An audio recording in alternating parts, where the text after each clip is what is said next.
तो भाई क्लास 11 वालों, ये जो क्वेश्चंस हैं लॉन्ग में छोड़ के मत जाना, ठीक है। कितने क्वेश्चन लिखवाए हैं? 8 क्वेश्चन लिखवाए हैं। बहुत आसान क्वेश्चन है, छोड़कर जाओगे बोर्ड एग्जाम में आएंगे फिर बोलोगे सर आपने बताया नहीं था। अभी बता दिया है, याद रखना, ठीक है। अच्छा, अगर इसका सोल्यूशन चाहिए तो कोई पैसे पे नहीं करने, जस्ट आपने एक छोटा सा काम करना है कि भाई इस वीडियो पे 500 लाइक करने।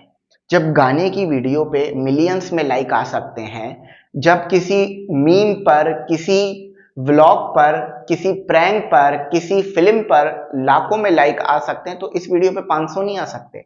अगर इस पे 500 लाइक आते हैं तो इंशाल्लाह मैं इनका सोल्यूशन भी आपको दूंगा, बोर्ड पे कराऊंगा, समझाऊंगा, सिर्फ पर्चा नहीं चलाऊंगा कि पर्चा चला दिया कर लेना, ठीक है। अब आप लोगों के ऊपर है, आप लोगों ने क्या करना है, ठीक है। अब आप लोग जो चाहोगे वही होगा। अपने दोस्तों में शेयर कर दो, अपने ग्रुप्स में शेयर कर दो यार, कौन सी गलत वीडियो है, अच्छी वीडियो है ना, अपने ग्रुप में शेयर करो, लाइक आएंगे, इंशाल्लाह करा दूंगा इसका सोल्यूशन, ठीक है। उनको भी मिल जाएगा, आपको भी मिल जाएगा, बोर्ड से एक दिन पहले भी देख के जाओगे ना, इंशाल्लाह पास हो जाओगे। और ये 8 हैं, इनमें से इंशाल्लाह कोई 4 तो आपने बोर्ड एग्जाम में करने ही होंगे और ये लग जाएंगे।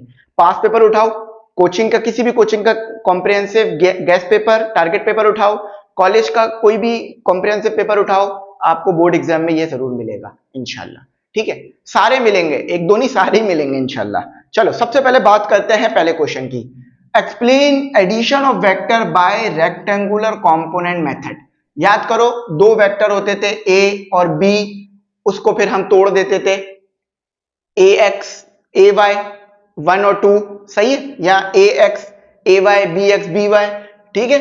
तो ये वो वाला सवाल है जिसमें आपको A R X R Y और आर ये दोनों ड्राइव करना है। और याद रखना एंगल भी ड्राइव करना होता है, उसका फॉर्मूला होता है tan inverse R Y upon R X, ठीक है, ये होता है।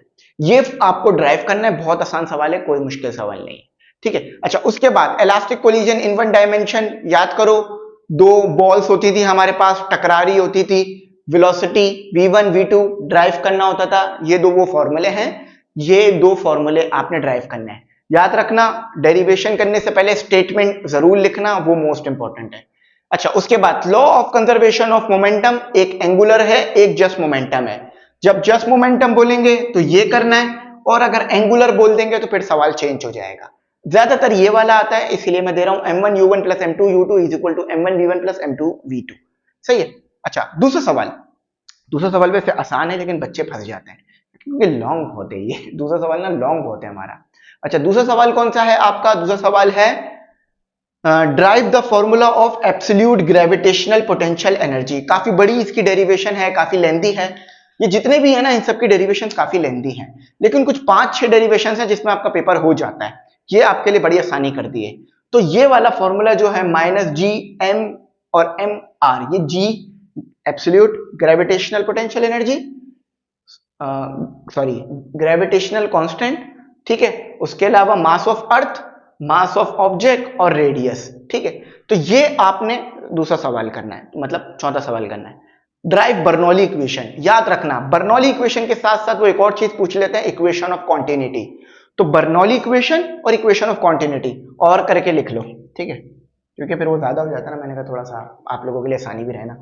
इक्वेशन ऑफ कंटिन्यूटी या बर्नौली इक्वेशन, इन दोनों में से कोई भी एक पूछा जा सकता है, ये मोस्ट इंपॉर्टेंट है, इसको जरूर कर लेना, ठीक है। उसके बाद series and parallel combination of capacitor या रेजिस्टर, दोनों आ सकता है। कैपेसिटर जो है वो अमूमन ज्यादातर पूछा जा रहा होता है और रेजिस्टर भी पूछा जा रहा होता है, सेम टाइप की डेरिवेशन है, जस्ट कैपेसिटर में सीरीज में ये हो जाएगा, पैरेलल में वो हो जाएगा, चेंज हो जाता है थोड़ा सा, ठीक है। तो ये अगला सवाल है, रेजिस्टर वाला भी होगा तो वो भी करना। अच्छा, उसके बाद यंग डबल स्लिट एक्सपेरिमेंट एक सवाल है और दूसरा न्यूटन रिंग, ये दो में से कोई एक पूछा जा सकता है। अच्छा, ब्राग्स लॉ भी पूछा जा सकता है, लेकिन मैंने ब्राग्स लॉ लिखा नहीं है, लेकिन वो भी आपके कोर्स का हिस्सा मैं करा चुका हूं। तो यंग डबल स्लिट एक्सपेरिमेंट या न्यूटन रिंग, इन दोनों में से भी कोई भी एक पूछा जा सकता है। और आखिर में डॉपलर इफेक्ट। डॉपलर इफेक्ट में बच्चे जो है ना गलती करते हैं, डॉपलर इफेक्ट में बच्चे क्या करते हैं, जस्ट डॉपलर इफेक्ट लिखा और बस case 1 case 2 case 3 case 4 case 5 case 6, बस काम हो गया। नहीं बेटा, ये थोड़ी ना करना था, पूरा ड्राइव करना था। तो आपने क्या करना है, आपने डॉपलर इफेक्ट लिखना है, डॉपलर इफेक्ट को पूरी तरह एक्सप्लेन करना है कि किस तरह से फ्रीक्वेंसी की पिच में चेंज आता है। उसके बाद केस 1 लिखना है, उसको एक्सप्लेन करना है और फॉर्मूला लिखना है, छोटी सी डायग्राम बना देना। अच्छा, उसके बाद केस 2 लिखना है, उसका छोटी सी डायग्राम, फॉर्मूला, फिर केस 3, केस 4, केस 5, केस 6। अच्छा, अब एक और बात सुन के जाओ। डायग्राम जो है वो, सॉरी बाइग्राम लिख देते हैं तो ठीक है। डायग्राम जो है वो क्या है, नेसेसरी है। ठीक है, डायग्राम जो है वो आपके पास इन सब में नेसेसरी है, सबकी डायग्राम आएगी। यंग डबल स्लिट एक्सपेरिमेंट देखो, अब बच्चे बोलते हैं सर लिखा हुआ नहीं था तो मैंने डायग्राम नहीं बनाई। बेटा लॉन्ग सवाल है, लॉन्ग का मतलब क्या है, लेंथी। लेंथी कैसे बनेगा डायग्राम? देखो सबसे पहले हेडिंग, डायग्राम, सबसे पहले डायग्राम, आखिर में बिल्कुल भी डायग्राम बनाने की जरूरत नहीं है।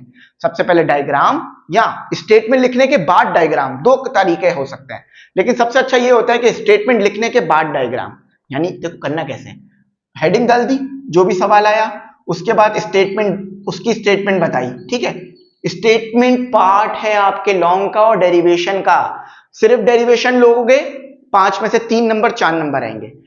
आपने क्या करना है, स्टेटमेंट लिखनी है, डायग्राम बनानी है, उसके बाद डेरिवेशन की हेडिंग डाल के पूरी डेरिवेशन करके दिखानी है।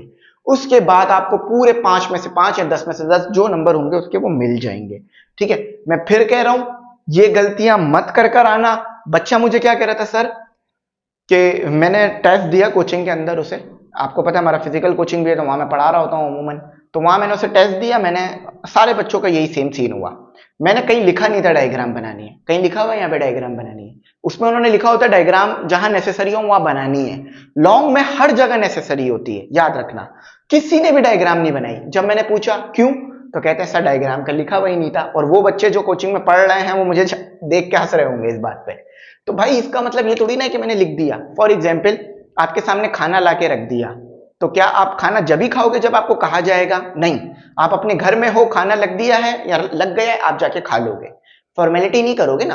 तो इसी तरह से भाई जरूरी नहीं है कि वो आखिर में हर जगह लिखे draw diagram, draw diagram, draw diagram, draw diagram, जरूरी नहीं है। उन्होंने सवाल लिख दिया, डायग्राम के बगैर तो कौन से भी नहीं क्लियर होगा, तो फिर आप बगैर डायग्राम के कर कैसे रहे? डायग्राम के बगैर तो कौन से भी क्लियर नहीं होगा, तो फिर आप बगैर डायग्राम के क्यों कर रहे हैं? तो फिर बता रहा हूं, फिर कह रहा हूं, डायग्राम नेसेसरी है, हर हाल में बनानी है। नहीं बनाओगे बात खराब हो जाएगी, बात बुरी लग जाएगी।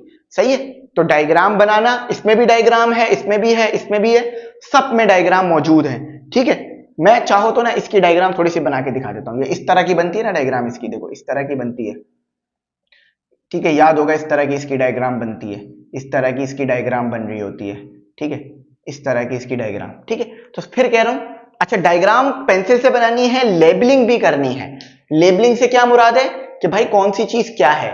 सारी चीजें नहीं आ रही कोई मसला नहीं है, लेकिन मैक्सिमम जितनी चीजें लेबल कर सको कर दो। तो डायग्राम बहुत कोई मुश्किल चीज नहीं है, आप बना लोगे। ये गलती होती है इसलिए मैंने इसके ऊपर थोड़ा टाइम आपका ज्यादा ले लिया, लेकिन अब मुझे उम्मीद है ये गलती आप लोग नहीं करोगे। फिर भी अगर कोई बात ना समझ में आई हो, पूछनी हो, तो मैं बता दूंगा, गाइड कर दूंगा। यहीं तक रखते हैं, ठीक है। और फिर कह रहा हूं आखिर में कि यार डायग्राम जरूर बना लेना। 500 लाइक आ गए तो इंशाल्लाह इसका सोल्यूशन करा दूंगा। Thanks for watching. अल्लाह हाफिज। कीमती दुआओं में